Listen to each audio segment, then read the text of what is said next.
Good moment, beloved seekers of truth. I invite you today to embrace a spirit of profound questioning. Not questioning born of cynicism, but questioning born of a deep yearning for authentic connection, a desire to truly know rather than merely accept. We are gathered here not to be told what to believe, but to embark on a journey of shared contemplation.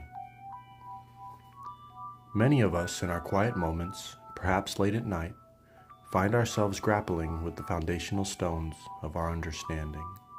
We pick up ancient texts, we listen to well-meaning voices, and sometimes a quiet whisper in our soul asks, is this truly it? Is this the whole truth? Or is there something more, something deeper waiting to be discovered within me? Today I want to explore that whisper. I want to honor the courage it takes to listen to it. We are taught often from childhood that certain truths are immutable, handed down from on high, and indeed there is a divine current that runs through existence. But let us be honest with ourselves. When we encounter sacred texts, when we listen to spiritual teachings, we are encountering something undeniably touched by human hands. Consider for a moment a book as revered as the Bible. It is a profound collection of wisdom, stories, poetry, and laws passed down through generations. But it was written by humans. Humans with their own contexts, their own biases, their own limitations, and their own profound, or sometimes flawed, understandings of the divine. Is it not natural then to find ourselves at times in disagreement? Is it not a sign of intellectual integrity, rather than wavering faith, to say, I respect this, I learned from this, but I also must discern its truth through the lens of my own spirit? Imagine a beautiful ancient stained glass window.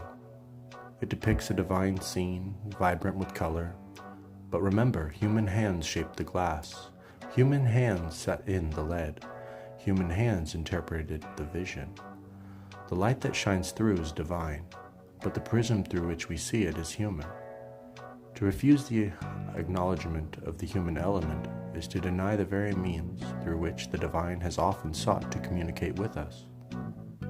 This leads us to a profound realization about where true divine interaction might be found. If external sources are inevitably filtered, where do we find the purest connection? I propose it is in the quiet, solitary chambers of our own minds, in the unyoked spirit. When you retreat from the noise of the world, when you silence the voices of others, and you engage in private, unburdened discourse with the idea of God within your own consciousness, this, I believe, is the truest and most unfiltered interaction we can have. It is a space free from the bias of other humans' interpretation, another's agenda, another's fear. It is your soul speaking directly and listening deeply. This, then, is the narrow path that Jesus spoke of.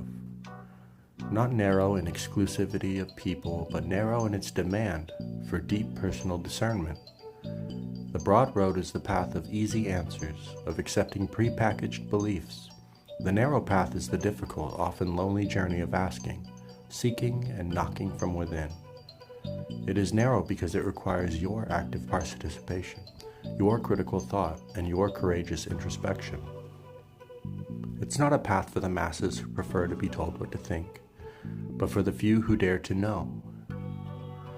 And here let us consider the camel and the eye of the needle.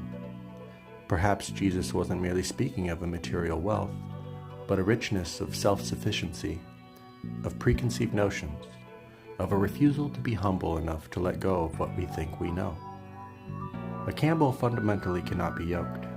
It is not in its nature to be rigidly controlled in that manner. Likewise, the truly rich in spirit, those overflowing with their own ideas and certainties, unwilling to be humbled, cannot enter the eye of the needle of a true spiritual surrender and discernment. It's not a literal gate, but an internal state of being unyoked from limiting beliefs. But this profound private journey brings its own challenge. Yet in this sacred solitary space we find the ultimate crux, Am I talking to God, or am I talking to my own biased consciousness? And truthfully, I believe humans can never fully know. To claim absolute certainty in this private dialogue might be another form of human bias, a projection of our desires for definitive answers. The fruits we often use to validate our experiences: love, compassion, wisdom, peace. While noble, are in themselves subjective, culturally conditioned ideals. The full complex tapestry of human history shows us how easily these standards can be bent or redefined. Here we find wisdom in the humble donkey. A donkey is stubborn, not out of malice, but because it knows something that you do not. It senses danger, it recognizes exhaustion, it has an innate understanding of its own needs. Its stubbornness is a form of communication. So too, our internal resistance, our stubbornness against certain ideas or external pressures, might not be a lack of faith, but a deeper knowing, an intuitive signal from our soul. It's called to pause, to listen to our own needs, to discern what truly aligns with the divine spark within us. When we address those deeper needs, when we truly listen, true cooperation or compliance with the genuine spiritual truth becomes far easier.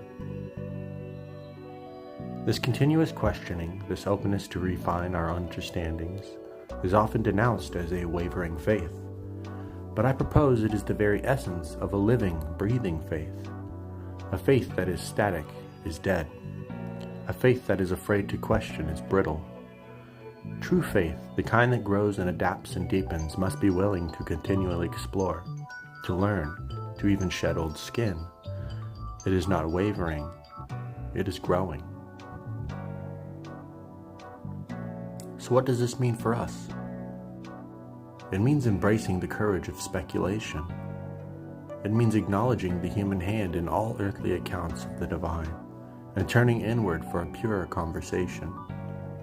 It means trusting our own internal stubbornness as a guide, and viewing our ongoing questioning not as a flaw, but as a virtue of a genuine spiritual life.